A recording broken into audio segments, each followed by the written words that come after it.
तो महाराज, महाभारत में गांधारी की एक कथा बड़ी विचित्र है। उसने कभी अपने पुत्र को तो देखा नहीं था कि मेरे पुत्र हैं कैसे, दिखते कैसे हैं। अब जब वह पधार गए तो उसके मन में इच्छा हुई कि मैं अपने पुत्रों को जाके देखूं, और इस इच्छा को लेकर के वह गई धृतराष्ट्र के पास कि स्वामी, मैंने अपने पुत्रों को आज तक नहीं दे रखा है, मैं एक बार उनका दर्शन करना चाहती हूँ कि वो दिखते कैसे थे। अब धृतराष्ट्र से आज्ञा लेकर के वो पहुंची रणभूमि में। अब जब रणभूमि में पहुंची तो उसने अपनी पट्टी खोली पहली बार वहां पर को, और इधर उधर देखने लगी कि मेरे पुत्र हैं कैसे। अब देखा तो उसने था नहीं कभी कि मेरे पुत्र दिखते कैसे हैं कैसे। तो उसने सबसे पहले वहां पर एक बेर के पेड़ को देखा, और उस बेर के पेड़ में एक सुंदर स्वादिष्ट बेर लगा हुआ था। और जब उसने उस बेर को देखा तो उसके मन में भी इच्छा हुई कि मैं इस बेर को खाऊं। अब सोचने लगी कि मैं अपने बच्चों को देखने आई हूं। अब सोचा उसने कि बच्चे तो मेरे मर ही चुके हैं, क्यों ना 10-15 मिनट बाद जाके देख लूंगी, पहले इसको खा ही लेती हूँ, क्योंकि दिखने में वो एकदम स्वादिष्ट नजर आ रहा था और बड़ा लजीज सा दिख रहा था कि अगर मेरे पेट में जाए तो मेरे मन को संतुष्टि मिले। और जब वो तोड़ने के लिए पहुंची उस बेर को तो उसका हाथ नहीं पहुंचा महाराज वहां पे वो। और जब हाथ नहीं पहुंचा तो इधर उधर देखने लगी कि कौन इसको तोड़ सकता है, किस प्रकार से मैं इसे तोड़ सकती हूँ।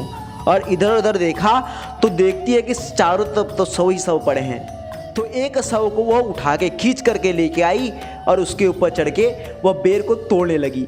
और जब बेर को तोड़ने लगी तो उसका हाथ नहीं पहुंच पाया वहां पर कोई हिक में। और शास्त्र कहता है महाराज, भूख सितम किम न करोति पापम, कि भूखा आदमी कौन सा पाप नहीं करता है, कौन सा पाप नहीं कर सकता वो भूखा आदमी। अब जब गांधारी ने उस बेर को तोड़ने के लिए हाथ ऊपर बढ़ाया तो वो हाथ से उसका टूटा नहीं, हाथ पहुंच ही नहीं पाया। इधर उधर देखा तो 100 पड़े हुए थे।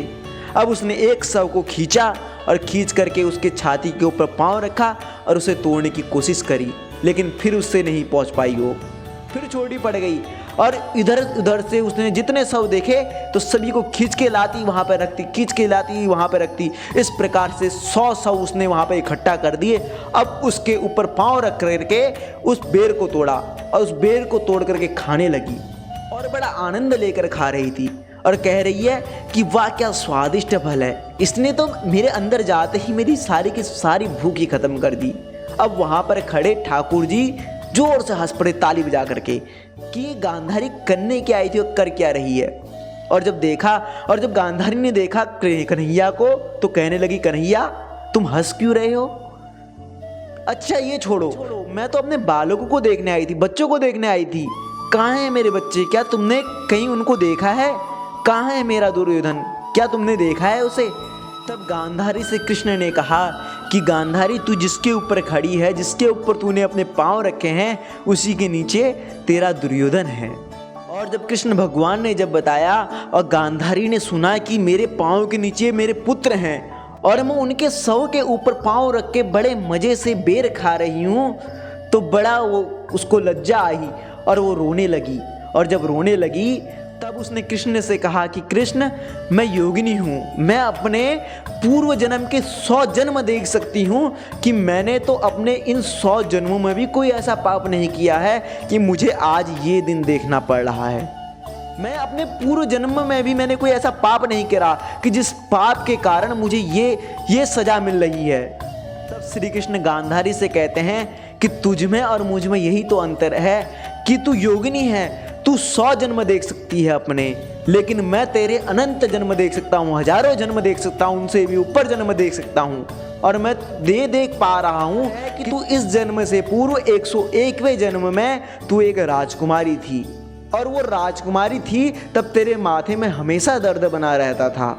तब तेरे पास एक हकीम आया था और उसने कहा था कि मैं तेरे लिए दवाई तो बना सकता हूँ, एक दवा बना सकता हूँ जिससे तुझे आराम मिल जाएगा, पर वो दवाई जो है वो बहुत हिंसक है। जब हकीम ने कहा था कि ये दवाई बहुत हिंसक है तो तूने कहा था कि जो मर्जी दो, पर मेरे सर का दर्द सही हो जाना चाहिए। तेरी आज्ञा के बाद ही उस हकीम ने, उस डॉक्टर ने वह दवाई बनाई थी, और उस दवाई में 100 कैंचुओं का प्रयोग हुआ था, उनको कूटा गया था, उनका कूट करके मरहम बनाया गया था।